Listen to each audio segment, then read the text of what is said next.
Welcome to video number 6. We're going to talk about segmenting your lists. The reason why we want to segment your list is so that you have a good idea of exactly what categories people fall into. For example, you can segment people into customers and possibly non-customers. Or maybe you could segment them into active versus inactive. Or they've been active, very active versus somewhat active. You could also segment them in terms of demographics and country, location, and a lot more. Because if you think about it, if you're able to segment your list, you will be able to provide exactly what somebody wants.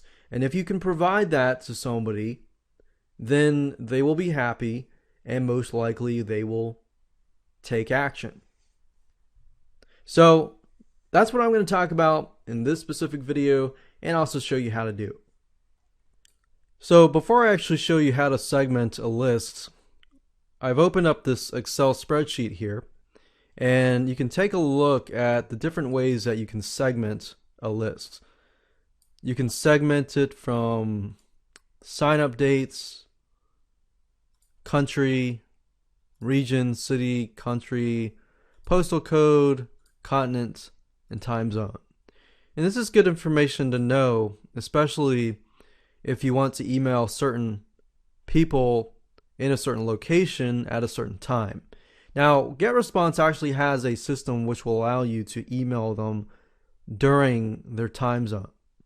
I can't really say that about other autoresponder systems, but that's something that's a plus with GetResponse.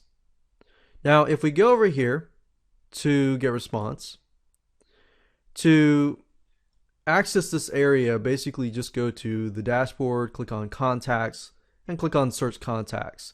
It's basically the same thing I showed earlier, except instead of backing up the lists, we're going to save the segment as.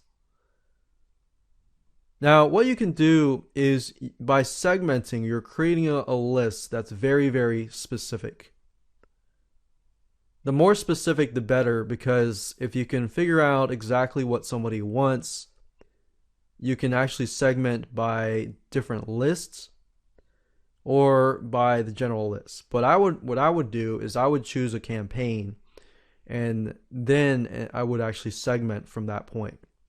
Now, in terms of what you can segment, if you click on this drop down menu here, you can choose different fields and do different searches and conditions and then segment from that point. So if you had a custom field, you can do that. You can do by geolocation, by goals. If you have collected that actual data, you can do by subscription date, subscription method, last autoresponder date, last newsletter date, last open date. So you can get some people who've been on your list for a long time, who have been active. You can segment that. You can segment by message opened. You can segment by the date range, all the time, the last 30 days. And for example, like I showed you with the suppression versus the blacklist list, you can simply, let's say for example, the first 30 days. With the suppression list, we don't want to email anyone who has signed up in the last 30 days to prevent annoying them.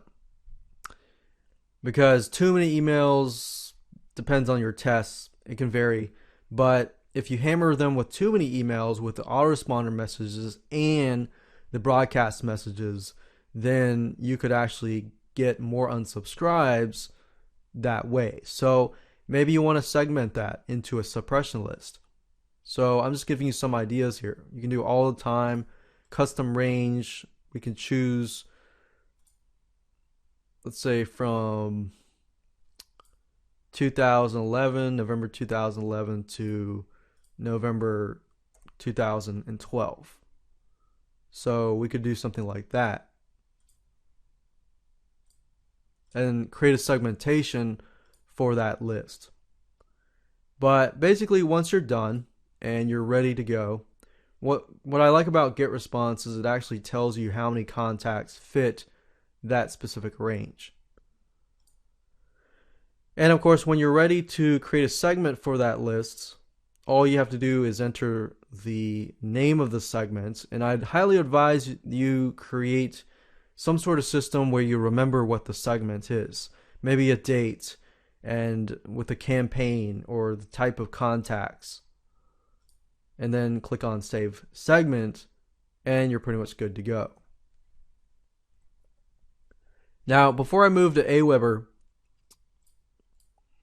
another thing you can do is you can add conditions group. So this would be a condition. You could say custom date range from November 1st to November 30th, or and. So if you do an and, that means that this has to be a condition, this date range, and then perhaps they subscribed at a certain date. Or means either or, this one or this one. And then that gives you the ability to add new conditions if you choose to do so. And you can click on remove to remove the conditions. So that's how to create segmentations and basically narrow things down a bit.